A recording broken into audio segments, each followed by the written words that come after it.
We came back from winter break and we had a little bit of kind of warm-up time, just a little practice beforehand, getting back into some riveting work. And once we finished with that, we got right after building the tail section of the airplane.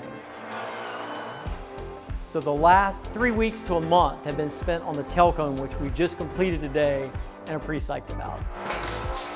So we've really been ramping up the build. We're working on adding the rudder and the vertical and horizontal stabilizer right now. But yeah, we're definitely getting into the bigger parts of the plane. Gives me motivation to keep on going because we actually have something that we built so far.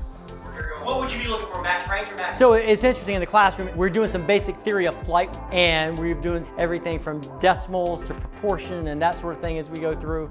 It is a great class, and the academic foundation, not just for working in the shop, but some basics of aviation to move forward. And we split up. We have 3 groups of students here in the production lab, 3 groups in the library, and then we swap at the midpoint, so everybody gets to do both each day. But what are 2 things that you will find in aircraft planning calculations? I think we have hit a flow for the class, and their skills and confidence with the tools and the procedures we're using in building have gotten better.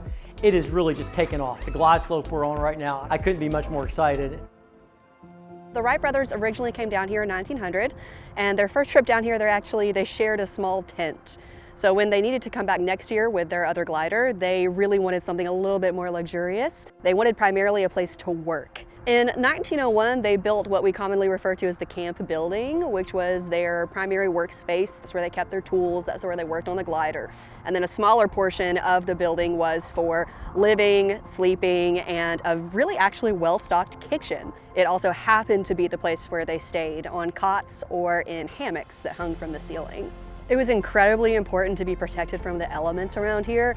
As you can tell, we have strong, steady winds that blow for most of the year. So those constant winds that bring with it a lot of sand would have been detrimental to their work, so they needed shelter. With the 1903 powered machine, they put it sideways into the hangar, and they would have had to remove the elevator and the rudder in order for it to fit. So then those would have been pieces that they essentially put on in order to practice.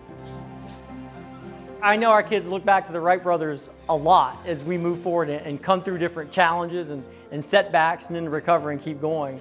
But I think as they built their encampment and their buildings to get their process started, we have kind of done the same thing here. We've seen that we can store a lot of small parts somewhat easily, but then once you start to build the aircraft, these small parts become large very quickly. So worked with Dare County Schools and got this Connex box, and we finished a large piece today, the tail cone, that we moved into it. The Wright brothers loved to work. That was like their primary thing. They were hardworking, they loved to work. The stick-to-itiveness, the perseverance, that was instrumental to their success. And it was that ability to just not let anything really drag them down and to keep pushing through even the hardest of times that ensured that they were successful. I'm a little confused on how many holes they're asking us to drill. Things that I have found were very important in aviation, I've tried to bring into this class to give them kind of a leg up, if you will, as they move on. We have a young man who's been accepted as a Marine Corps aviation maintainer who will ship off the Marine Corps boot camp. All the way down? Perfect.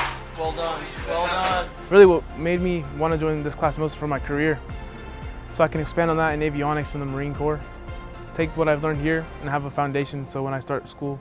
My favorite thing in this whole process in this class is really learning all the terms, the terminology of the plane, so the aircraft structure, every little bit and every single detail that goes into a plane, the rivets, all the aluminum, how we put all those together to make an aircraft. Now that the work started to ramp up, we're all working in harmony, all in sync, so we're getting stuff done pretty quick. Yeah! Well done!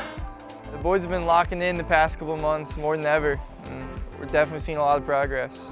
We have 25 classes left. The students are just doing amazing. I could not be happier with the performance of all 22 where we are right now. I need that. See, that one goes in straight right there. And we have worked hard to get here, and they're all doing a really fine job.